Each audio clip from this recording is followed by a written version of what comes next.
The Cold War was an open yet restricted rivalry between the United States and the Soviet Union. This was an economic battle between capitalism and communism in Europe and the world. Back in 1917, when the First World War was still going on, Russia was pushing Germany out of its country. At this time, Lenin was the leader of Russia and made the country communist, thus making it known as the USSR. They created an internal crisis which overthrew the government.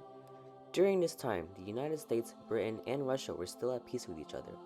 Lenin ended up dying on January 21st, 1924, and Stalin took over his place.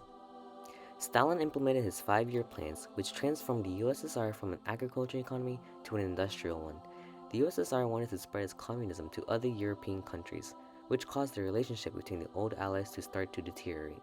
The North Atlantic Treaty Organization, or for short NATO, was put in place in 1949, which included the countries of Belgium, Canada, Denmark, France, Iceland, Italy, Luxembourg, the Netherlands, Norway, Portugal, the United Kingdom, and the United States.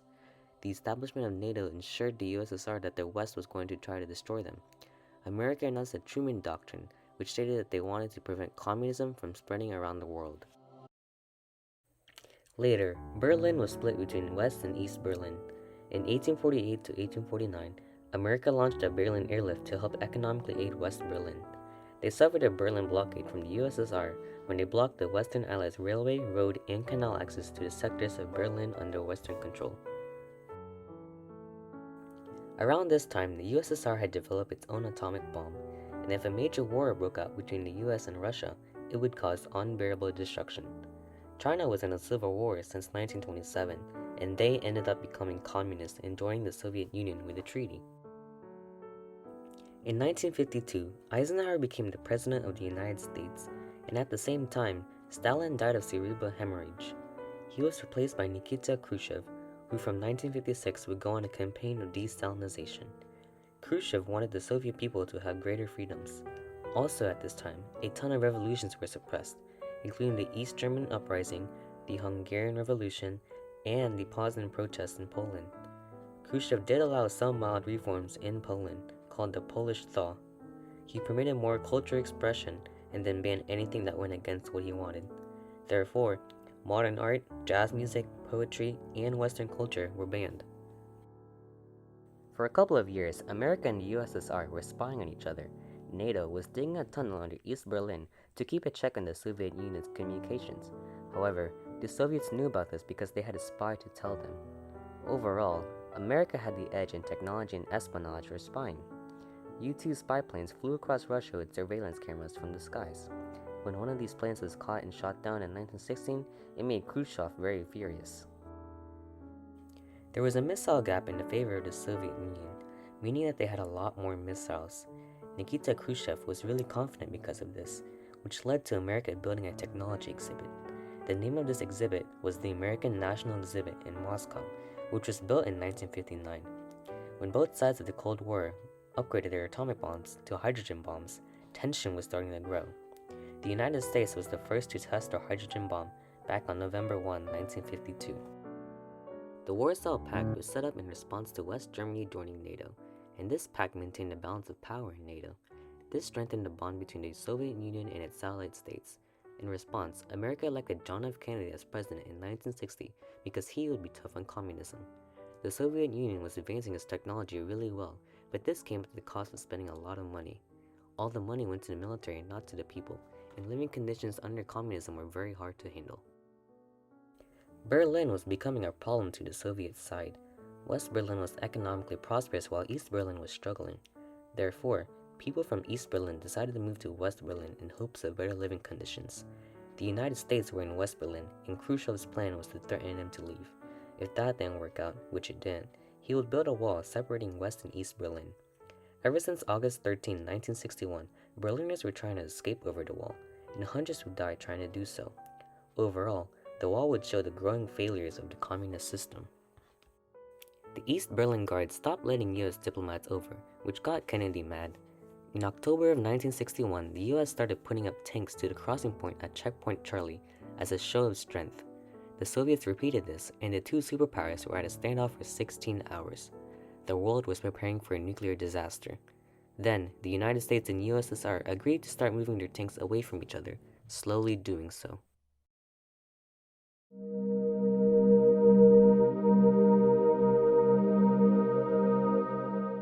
Later in the 1960s was a period of time that almost saw a nuclear war. There was an extreme division between cultures, major political assassinations, and the world had been bracing for a nuclear apocalypse. The Cuban government was overthrown by Fidel Castro and Che Guevara.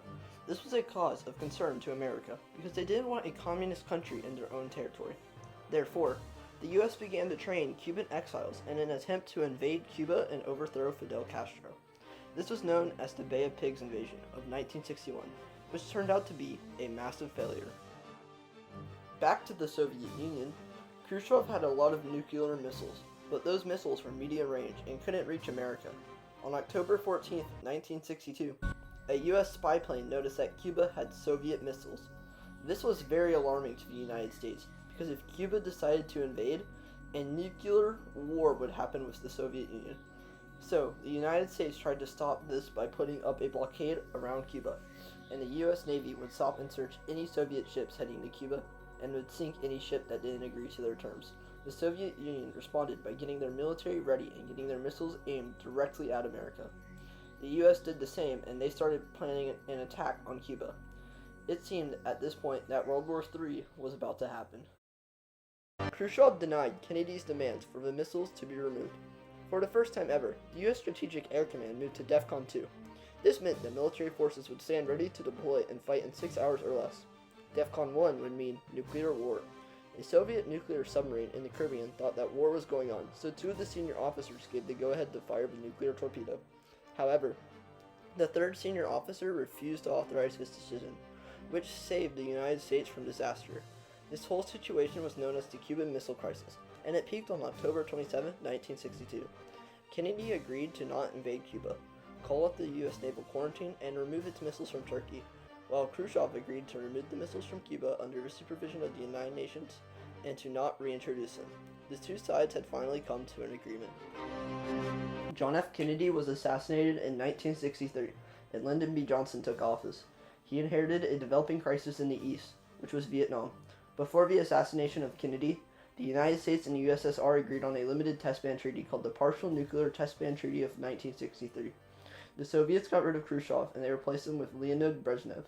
Nuclear war was becoming a possibility at this point, and the arms race, also known as the buildup of weapons, continued through the 60s and 70s. America had an advantage in nuclear arms, as it was more powerful than the Soviets. Anti-ballistic missiles and multiple independently targetable reentry vehicles were developed by the U.S. In the Broken Arrow incident, a U.S. bomber collided with a tanker midair, and 4 hydrogen bombs fell and landed near the town below. It took 2.5 months until America found one of these bombs in the ocean. Since 1950, America had lost a nuclear bomb 14 times. French colonizers were removed from Vietnam, and the country was split into 2, with the North being communist and the South being anti-communist. The U.S. feared that communism was going to spread to South Vietnam and create a domino effect, meaning that if communism spread to South Vietnam, it could spread to other countries nearby. The President of the United States had to decide whether to lose South Vietnam or send in troops. He decided to send in troops in 1965, and the U.S. had to draft millions of Americans to fight a ruthless enemy who had a very strong defense. They didn't know who or where the enemy was, which caused the civilian population to get caught up in the brutal crossfire. Overall, the Vietnam War was a long and brutal war.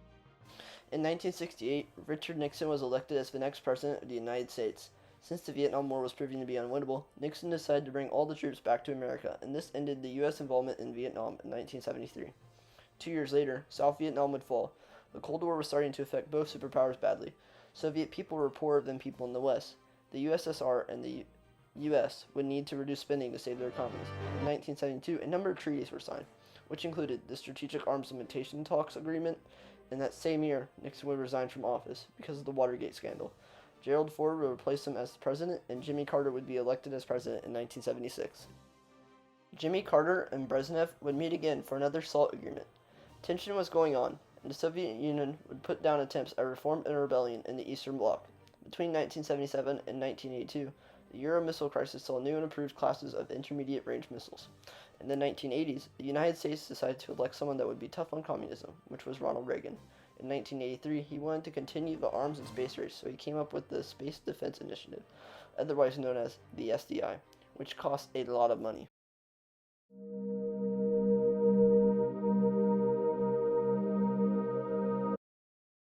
The Soviet Union lost their relationship with China.